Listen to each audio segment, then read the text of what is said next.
ಪೂಜ್ಯ ಕನ್ಯಾಮರಿಯಮ್ಮನವರು ದೇವಾಲಯದಲ್ಲಿ ಕಾಣಿಕೆಯಾಗಿ ಅರ್ಪಿತರಾದದ್ದು ಸ್ಮರಣೀಯ ದಿನ. ಮೊದಲನೆಯ ವಾಚನ ಪ್ರವಾದಿ ಜಕರಿಯನ ಗ್ರಂಥದಿಂದ ವಾಚನ. ಸರ್ವೇಶ್ವರ ಇಂತೆನ್ನುತ್ತಾರೆ, ಎಲೈ ಸಿಯೋನ್ ನಗರವೇ, ಸಂತೋಷ ಪಡು, ಜಯಕಾರ ಮಾಡು. ಈಗೋ ನಾನೇ ಬಂದು ನಿನ್ನ ಮಧ್ಯೆ ವಾಸಿಸುವೆನು. ಆ ದಿನದಂದು ಹಲವಾರು ರಾಷ್ಟ್ರಗಳು ಸರ್ವೇಶ್ವರ ಸ್ವಾಮಿಯನ್ನು ಆಶ್ರಯಿಸಿಕೊಳ್ಳುವರು. ಅವರು ಆ ಸ್ವಾಮಿಯ ಜನರಾಗುವರು. ಸ್ವಾಮಿ ಅವರ ಮಧ್ಯೆ ವಾಸಿಸುವರು. ಸೇನಾಧೀಶ್ವರರಾದ ಆ ಸ್ವಾಮಿಯೇ ನನ್ನನ್ನು ನಿಮ್ಮ ಬಳಿಗೆ ಕಳುಹಿಸಿದ್ದಾರೆ ಎಂಬುದು ಆಗ ನಿಮಗೆ ಗೊತ್ತಾಗುವುದು. ಪವಿತ್ರ ಭೂಮಿಯಲ್ಲಿ ಜುದೆಯ ನಾಡನ್ನು ಸ್ವಾಮಿ ತಮ್ಮ ಸ್ವತ್ತಾಗಿ ಮಾಡಿಕೊಳ್ಳುವರು. ಜೆರುಸಲೇಮನ್ನು ತಮಗಾಗಿ ಮರಳಿ ಆರಿಸಿಕೊಳ್ಳುವರು.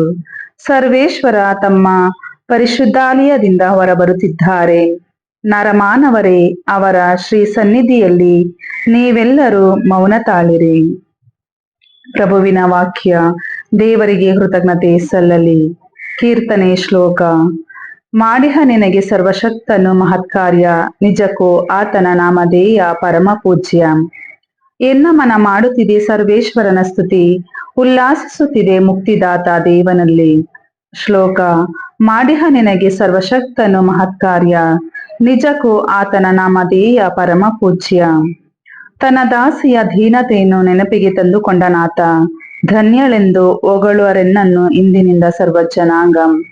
ಏಕೆನೆ ಮಾಡಿಹ ನಿನಗೆ ಸರ್ವಶಕ್ತನು ಮಹತ್ಕಾರ್ಯ, ನಿಜಕ್ಕೂ ಆತನ ನಾಮಧೇಯ ಪರಮ ಪೂಜ್ಯ. ಶ್ಲೋಕ. ಮಾಡಿಹ ನಿನಗೆ ಸರ್ವಶಕ್ತನು ಮಹತ್ಕಾರ್ಯ, ನಿಜಕ್ಕೂ ಆತನ ನಾಮಧೇಯ ಪರಮ ಪೂಜ್ಯ. ಆತನಲ್ಲಿ ಭಯಭಕ್ತಿ ಉಳ್ಳವರಿಗೆ ಆತನ ಪ್ರೀತಿ ತಲತಲಾಂತರದವರೆಗೆ. ಗರ್ವ ಹೃದಯಿಗಳನ್ನಾತ ಚದುರಿಸಿರುವನು, ಪ್ರದರ್ಶಿಸಿರುವನು ತನ್ನ ಬಾಹುಬಲವನ್ನು. ಶ್ಲೋಕ. ಮಾಡಿಹ ನಿನಗೆ ಸರ್ವಶಕ್ತನು ಮಹತ್ಕಾರ್ಯ, ನಿಜಕ್ಕೂ ಆತನ ನಾಮಧೇಯ ಪರಮ ಪೂಜ್ಯ. ಇಳಿಸಿಹನು ಗದ್ದುಗೆಯಿಂದ ಘನಾಧಿಪತಿಗಳನ್ನು, ಏರಿಸಿರುವನು ಉನ್ನತಿಗೆ ದೀನ ದಲಿತರನ್ನು. ತೃಪ್ತಿಪಡಿಸಿರುವನಾತ ಹಸಿದವರನ್ನು ಮೃಷ್ಟಾನ್ನದಿ, ಹೊರದೂಡಿರುವನು ಸಿರಿವಂತರನ್ನು ಬರಿಗೈಯಲ್ಲಿ. ಶ್ಲೋಕ. ಮಾಡಿಹ ನಿನಗೆ ಸರ್ವಶಕ್ತನು ಮಹತ್ಕಾರ್ಯ, ನಿಜಕ್ಕೂ ಆತನ ನಾಮಧೇಯ ಪರಮ ಪೂಜ್ಯ. ನೆರವಾದನು ತನ್ನ ದಾಸ ಇಸ್ರಾಯೇಲರಿಗೆ, ಪೂರ್ವಜರಿಗಿತ್ತ ವಾಗ್ದಾನದ ಮೇರೆಗೆ. ಮರೆಯಲಿಲ್ಲ ಆತ ಕರುಣೆ ತೋರಲು ಅಬ್ರಹಾಮನಿಗೆ, ಅವನ ಸಂತತಿಗೆ ಯುಗ ಯುಗಾಂತರದವರೆಗೆ. ಶ್ಲೋಕ. ಮಾಡಿಹ ನಿನಗೆ ಸರ್ವಶಕ್ತನು ಮಹತ್ಕಾರ್ಯ, ನಿಜಕ್ಕೂ ಆತನ ನಾಮಧೇಯ ಪರಮ ಪೂಜ್ಯ. ಘೋಷಣೆ. Alleluia, alleluia. ದೇವರ ವಾಕ್ಯವನ್ನು ಕೇಳಿ ಅದನ್ನು ಅನುಸರಿಸುವವನು ಹೆಚ್ಚು ಭಾಗ್ಯವಂತನು. ಅಲ್ಲೆಲೂಯ. ಸಂತ ಮತ್ತಾಯನು ಬರೆದ ಶುಭ ಸಂದೇಶದಿಂದ ವಾಚನ. ಯೇಸು ಸ್ವಾಮಿ ತಮ್ಮನ್ನು ಸುತ್ತುವರಿದಿದ್ದ ಜನರಿಗೆ ಇನ್ನು ಬೋಧನೆ ಮಾಡುತ್ತಿದ್ದರು. ಆಗ ಅವರ ತಾಯಿ ಮತ್ತು ಸಹೋದರರು ಬಂದು ಅವರೊಡನೆ ಮಾತನಾಡ ಬಯಸಿ ಹೊರಗೆ ನಿಂತಿದ್ದರು. ನಿಮ್ಮ ತಾಯಿ ಮತ್ತು ಸಹೋದರರು ಹೊರಗೆ ನಿಂತಿದ್ದಾರೆ, ನಿಮ್ಮೊಡನೆ ಮಾತನಾಡಬೇಕೆಂದಿದ್ದಾರೆ ಎಂದು ಒಬ್ಬನು ತಿಳಿಸಿದನು. ಅದಕ್ಕೆ ಯೇಸು, ನನ್ನ ತಾಯಿ ಯಾರು, ನನ್ನ ಸಹೋದರರು ಯಾರು ಎನ್ನುತ್ತಾ ತಮ್ಮ ಶಿಷ್ಯರ ಕಡೆಗೆ ಕೈ ತೋರಿಸಿ, ಇಗೋ ನೋಡು ನನ್ನ ತಾಯಿ, ನನ್ನ ಸಹೋದರರು. ಸ್ವರ್ಗದಲ್ಲಿರುವ ನನ್ನ ತಂದೆಯ ಚಿತ್ತವನ್ನು ಯಾರು ನೆರವೇರಿಸುತ್ತಾರೋ ಅವರೇ ನನಗೆ ಸಹೋದರ, ಸಹೋದರಿ ಮತ್ತು ತಾಯಿ ಎಂದರು. ಪ್ರಭುವಿನ ಶುಭ ಸಂದೇಶ. ಕ್ರಿಸ್ತರೇ ನಿಮಗೆ ಸ್ತುತಿ ಸಲ್ಲಲಿ.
ರಕ್ಷಕನ ನೀ ಹಡೆದೆ ಸ್ವರ್ಗ